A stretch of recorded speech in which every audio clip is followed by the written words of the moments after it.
여러분 반갑습니다. 슈퍼리치입니다.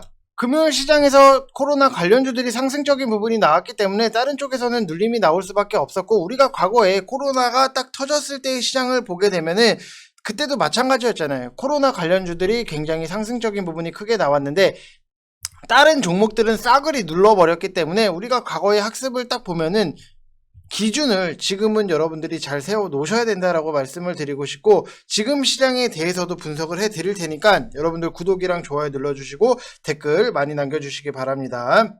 자, 그리고 하이브 같은 경우에도 성장성은 너무나도 좋아요. 근데 BTS가 도대체 군대를 가는 건지 마는 건지, 가면은 이거 주가 무너지는 거 아니야, 이렇게 걱정을 하시는 분들도 계시겠지만, 내용을 면밀하게 좀 뜯어보면은 우리가 짚고 넘어가야 되는 것들이 있어요. 그래서 여러분들한테 분석을 해 드릴 테니까 영상 다 끝까지 확인을 해 주시기 바랍니다.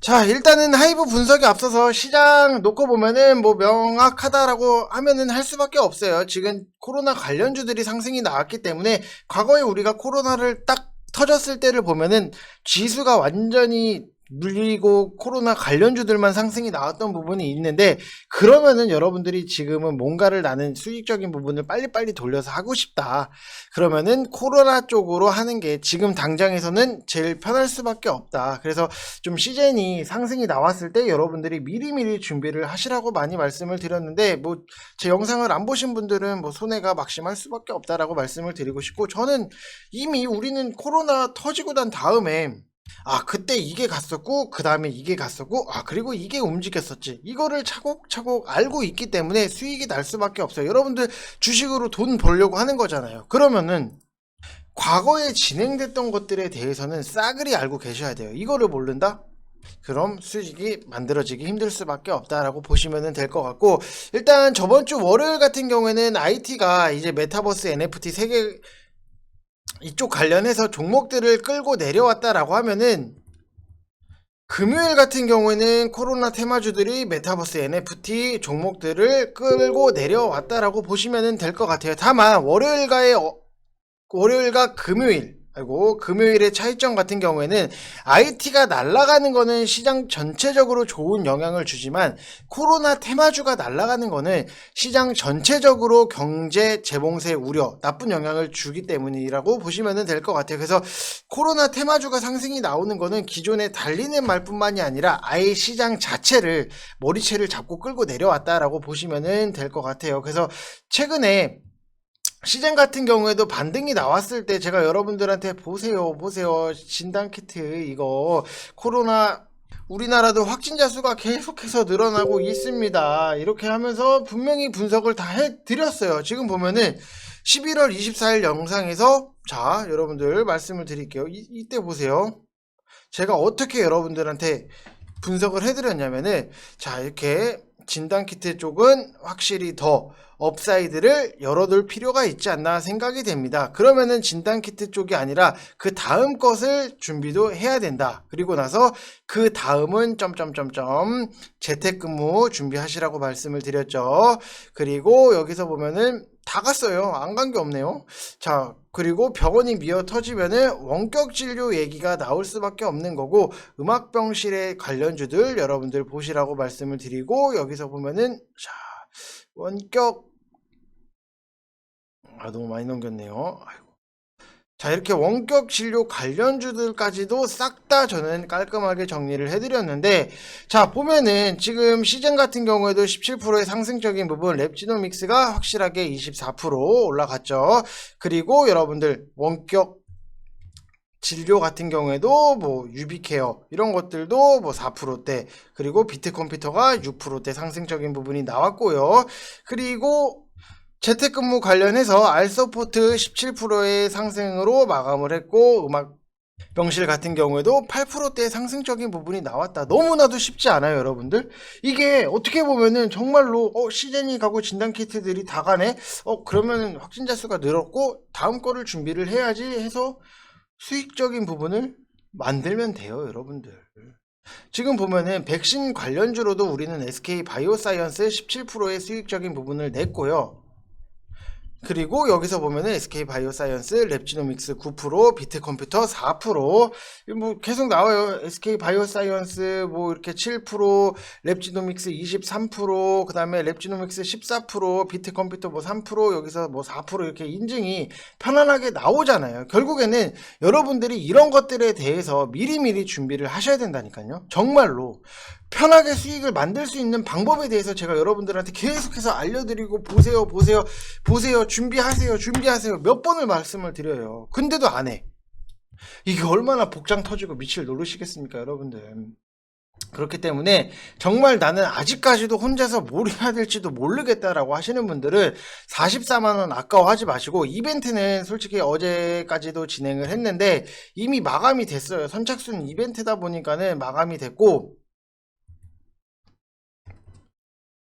자, 아이고, 이벤트 마감, 선착순 마감 됐습니다. 뭐 저도 생각했던 것보다 관심이 저한테도 많이 갖고 계셔서 마감이 됐고, 지금 1개월에 44만원 여러분들 이거 정말로 비싼 거 아니에요. 저는 여러분들한테 고기 잡는 법까지, 고기도 같이 회를 써면서 우리가 먹고, 고기 잡는 방법도 옆에서 낚싯바늘 껴주면서 여러분들이 이거 이렇게 껴야 되고, 이거 몇 도로 던져야 되고, 어떻게 해야 돼, 다 알려드려요. 지금 보면은 뭐 랩지노믹스 뭐 추천했어? 막 이렇게 의심을 하시는 분들이 계셔서 너무나도 답답한데 보여드릴게요. 랩지노믹스. 자, 랩지노믹스 24,900원 이하로 매수를 하시라고 여기서 말씀을 드립니다. 그리고 비트컴퓨터 여기 밑에 보면은 9,050원 이하 매수를 하시라고 말씀을 드립니다. 왜 매수를 해야 되는지 내용적인 부분 다 써드려요, 여러분들. 그리고 랩지노믹스 수익 깔끔하게 먹고 나오고, 비트컴퓨터 또 똑같이 깔끔하게 먹고 나옵니다, 여러분들. 이게 주식이 어려울 수는 있는데 분명히 어려운 거는 사실이에요. 정말로 주식이 답이 없는 거기 때문에 어려울 수는 있지만, 그래도 우리가 과거에 많이 아는 만큼은, 아는 게 많으면 많을수록 그래도 조금 남들보다는 편안하게 수익적인 부분이 날 수 있다라고 보시면 될 것 같고, 어떤 식의 우리가 공부를 하냐라고 보면은, 자, 프롬파스트가 있고, 이제 영보화학이 있고, 대주산업이 있고, 유라테크가 있어요. 근데 저게 무슨 관련주지? 이렇게 생각을 하시는 분들이 굉장히 많이 계실 거예요. 여러분들 모르시는 분들 많이 계시죠. 자, 이런 것들에 대해서 우리가 최근에 영보화학 같은 경우에도 윗꼬리를 좀 길게, 상한가까지도 찍었다가 윗꼬리 길게 내려온 부분도 있고, 대주산업, 유라테크 이런 것들도 다 윗꼬리를 길게 내려온 부분이 있는데, 이런 것들에 대해서 왜 미리미리 준비를 하고 상승이 나왔으니까 에이 뭐야 관심 없어 땡이 아니라, 이런 것들을 미리 준비를 하셔야 돼요. 어떤 거냐, 내용을 분명히 아셔야 돼요. VIP 방에서는 이걸로 수익은 안 났어요. 근데 미리 우리는 다음을 위해서 공부를 하고 있고, 이런 것들을 제가 써드리고 있고, 이런 종목 브리핑은 아무도 못 따라와요. 정말로 뭐 기술적인 분석 뭐 이런 것들에 대해서 뭐 5일선 뭐 골든 크로스 뭐 RSI 뭐 보세요, 뭐 여기서 이렇게 지지를 했으니까 튕겨서 올라갈 거예요. 뭐 말도 안 되는 소리예요. 시장 하락장 나오면 골든 크로스는 개뿔 다 떨어져요. 그래서 내용적인 부분을 여러분들이 분명히 아셔야 되는데, 유라테크라든지 영보화학, 대주산업, 프롬파스트 이런 것들 공통점이 뭘까요? 세종시예요. 자, 이거는 세종시 수도 이전 정책 테마인데 정책주로 언급이 안 될래야 안 될 수가 없어요. 왜일까요? 왜? 왜 세종시 갖고 그러지? 이거 봐요. 모르시는 분들이 많아요. 내용을 아셔야 된다니까요. 그냥 프롬파스타가 갔네, 유라테크가 갔네, 영보화학이 상한가 갔다가 찍고 내려왔네, 이게 끝이 아니에요. 왜 봐야 되냐면은, 지금 이게 왜 정책주로 보냐, 우리나라가 직면한 문제가 수도권 집중 현상이, 지방에는 일자리 자체가 부족하니까 서울로 올라와요. 수도권으로 올라와. 그러면은 결국에는 사람은 늘어나는데 땅은 좁고 집은 한정적이야. 그럼 집값이 오르겠죠. 그럼 집값이 오르고 결국에는 대안은 딱 하나예요. 세종시를 키운다. 청와대나 국회 그리고 주요 관공서들을 세종시로 더 옮긴다. 이런 얘기가 여야 할 거 없이 공통 정책주로 나올 여지가 너무나도 많고, 그리고 세종시는 과거에 이제 노무현 시대 때 시작한 정치인들에게는 굉장히 상징적인 부분이 있어요. 왜? 충청 대망론. 뭘까요? 이것도 모르시는 분들 굉장히 많으시죠. 제가 뭐 정치 얘기를 하는 게 아니에요.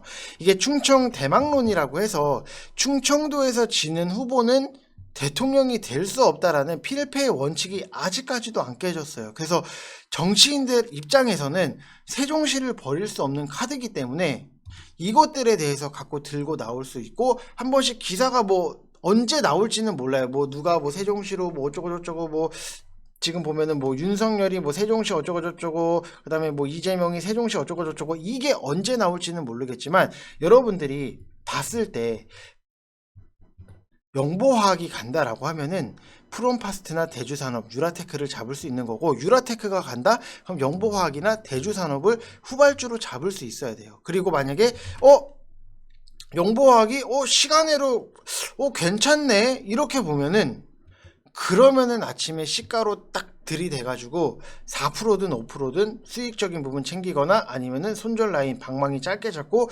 여러분들이 대응을 하시면 된다. 근데 이런 내용적인 부분 여러분들 백날 인터넷에 쳐와도 안 나올 거예요. 이런 설명은 저 아니면 못해요. 솔직히 말씀을 드리지만 이런 것들에 대해서 준비가 돼 있느냐 없느냐, 이게 굉장히 여러분들의 계좌의 색깔이 달라질 수밖에 없다라고 보시면 될 것 같고, 어쨌든지 간에 지금 여러분들 보시면은 이 메이저 수급이 외국인이라든지 기관 수급이 높은 종목 위주로 이제 방망이 짧게 지고 보시거나, 수급이 빠지면 순환매가 소외되고 주가 조정을 받을 때 역발상으로 매수 접근하시거나, 천천히 실적주들은 결국에는 모아 가시고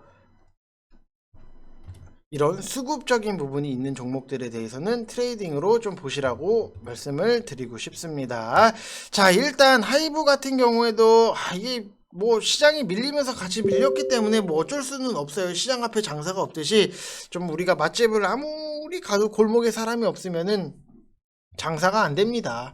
그렇기 때문에 하이브 같은 경우에도 뭐 시장이 밀리면서 같이 밀렸던 부분은 있는데, 이게 참 군대를 간다는 건지 만다는 건지, 이게 군대를 가면은 당연히 단기적인 리스크적인 부분도 있고 하는 부분은 있지만, 군대를 제외를 하고 봤을 때는 너무나도 성장적인 부분이 많아요. 왜냐면은 지금 NFT라든지 메타버스 이쪽으로 계속해서 사업 확대를 시켜 나가고 있는 부분이 있고, 이제 좀 LA 공연을 시작으로 오프라인 공연이 점차 확대가 되면서 회사 매출 자체도 더 뛰어날 수밖에 없죠. 과거에는 우리가 공연 티켓 값도 무시를, 거의 그 부분에서 다 나왔던 부분이 있는데, 그거 말고도 수익을 굉장히 창출 자체를 잘 해놨어요. 그렇기 때문에 이것까지 더해진다라고 하면은 실적적인 부분이 눈에 띄게 좋아질 수밖에 없는 거고, 그리고 올해 4분기에 BTS의 LA 공연 4회랑 온라인 콘서트가 1회 있을 예정이고, 세븐틴 같은 경우에도